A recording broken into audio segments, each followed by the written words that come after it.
આજથી 3 દિવસ ગુજરાતમાં ભારે વરસાદની આગાહી કરવામાં આવી છે। હવામાન નિષ્ણાંત પરેશ ગોસ્વામી આગાહી કરી છે। આજે, કાલે અને પરમ દિવસે ભારે વરસાદની આગાહી કરવામાં આવી છે। દક્ષિણ, મધ્ય અને સૌરાષ્ટ્રમાં ભારે વરસાદની આગાહી કરવામાં આવી છે। અમદાવાદ, ગાંધીનગર, આણંદમાં ભારે વરસાદની શક્યતા, ખેડા, મહીસાગર, દાહોદ, છોટાઉદેપુરમાં પણ વરસાદની શક્યતા વ્યક્ત કરી છે। તો સુરત, વલસાડ, નવસારી, ડાંગમાં ભારે વરસાદની શક્યતા વ્યક્ત કરવામાં આવી છે। જામનગર, દ્વારકા, પોરબંદર, ગીર સોમનાથમાં વરસાદની શક્યતા વ્યક્ત કરી છે। તો આ સાથે જૂનાગઢ અને અમરેલીમાં પણ ભારે વરસાદની શક્યતા વ્યક્ત કરવામાં આવી છે। સુરેન્દ્રનગર, મોરબીમાં પણ સારો વરસાદ પડવાની શક્યતા વ્યક્ત કરી છે। કચ્છ જિલ્લામાં પણ સારો વરસાદ પડવાની શક્યતા। હજુ 16, 17 અને 18 તારીખ દરમિયાન અનેક વિસ્તારોની અંદર અતિ ભારે વરસાદની શક્યતાઓ છે, જેમાં ખાસ કરીને મધ્ય ગુજરાતના પણ મોટા ભાગના વિસ્તારોની અંદર ભારે વરસાદની શક્યતાઓ છે, જેમાં અમદાવાદ, ગાંધીનગર, આણંદ, નડિયાદ, એ સાથે કપડવંજ, મહીસાગર, દાહોદ, ગોધરા અને છોટાઉદેપુર આ વિસ્તારોની અંદર 16 અને 17 તારીખ દરમિયાન ભારે વરસાદો પડી શકે તેવી પૂરી શક્યતાઓ છે। એ સાથે 16, 17 અને 18 તારીખ આમ 3 દિવસ સુધી દક્ષિણ ગુજરાતના સુરત, વલસાડ, નવસારી અને ડાંગ જિલ્લામાં પણ અતિ તીવ્રતા સાથે ભારે વરસાદ પડે તેવું એક અનુમાન છે। અને સૌરાષ્ટ્રની અંદર જામનગર, દ્વારકા, પોરબંદર, ગીર સોમનાથ, જૂનાગઢ અને અમરેલીના અમુક ભાગો છે, જેમાં પણ અતિ ભારે વરસાદ થઈ શકે છે, જેમાં ખાસ કરીને મધ્ય ગુજરાતની અંદર પણ અતિ તીવ્રતા સાથે વરસાદ પડશે, એવી રીતે દક્ષિણ ગુજરાતમાં પણ અતિ તીવ્રતા સાથે વરસાદ પડવાની શક્યતાઓ છે।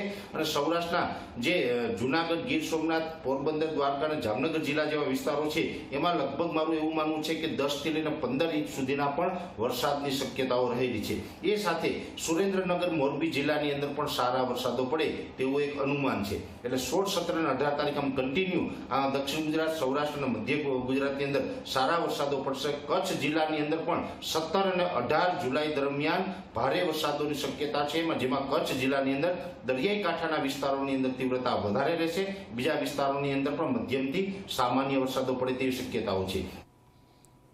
રાજ્યભરમાં સાર્વત્રિક વરસાદ નોંધાયો છે। 24 કલાકમાં રાજ્યના 214 તાલુકામાં વરસાદ વરસ્યો। રાજ્યના 30 તાલુકામાં 2 ઇંચથી પણ વધારે વરસાદ વરસ્યો। 6 તાલુકામાં 4 થી 12 ઇંચ વરસાદ નોંધાયો। સૌથી વધુ સુરતના ઉમરપાડામાં ખાબક્યો 14 ઇંચ વરસાદ। તો ભરૂચના નેત્રંગમાં વરસ્યો 7.5 ઇંચ વરસાદ। નર્મદાના ગરુડેશ્વરમાં 6 ઇંચ, નાંદોદમાં 5.25 ઇંચ વરસાદ વરસ્યો। તો તિલકવાડા અને ચીખલીમાં 4 ઇંચથી વધારે વરસાદ નોંધાયો। અમરેલીના લીલિયા, સુરતના મહુવામાં પણ 4.5 ઇંચ વરસાદ। સાબરકાંઠાના વિજયનગરમાં પડ્યો 3.5 ઇંચ વરસાદ। સાવરકુંડલા અને ગોધરામાં પણ 3 ઇંચ વરસાદ નોંધાયો।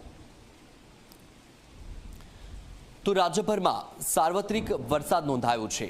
છેલ્લા 24 કલાકમાં 210 થી પણ વધારે તાલુકામાં વરસાદ નોંધાયો છે। એમાં સુરતના ઉમરપાડામાં તો આભ ફાટ્યું હોય તેવી પરિસ્થિતિનું નિર્માણ થયું છે, કારણ કે સૌથી વધારે 14 ઇંચ વરસાદ નોંધાયો છે। તો સાથે જ નર્મદામાં પણ સારો વરસાદ નોંધાયો છે। હજુ પણ આગાહી આપવામાં આવી છે ભારે વરસાદની। રાજ્યમાં વહેલી સવારે પણ વરસાદી માહોલ જામ્યો। સવારમાં રાજ્યના 14 તાલુકામાં વરસાદ નોંધાયો। જૂનાગઢના માળિયાહાટીનામાં 2 કલાકમાં 1.25 ઇંચ વરસાદ। વલસાડના ઉમરગામમાં પણ 1.25 ઇંચ વરસાદ વરસ્યો। વલસાડ શહેર, જૂનાગઢના માંગરોળમાં પણ નોંધપાત્ર વરસાદ નોંધાયો। તો દાહોદ, નવસારી, સુરત, મોરબીના કેટલાક વિસ્તારોમાં વરસાદી માહોલ જામ્યો।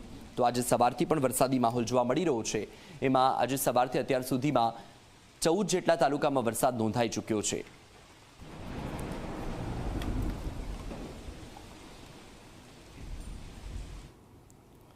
સાબરકાંઠા જિલ્લામાં આવ્યો સાર્વત્રિક વરસાદ। વિજયનગરની પુણ્યશીલા અને હેર નદીમાં પાણી આવ્યા છે। પાણીની આવક થતા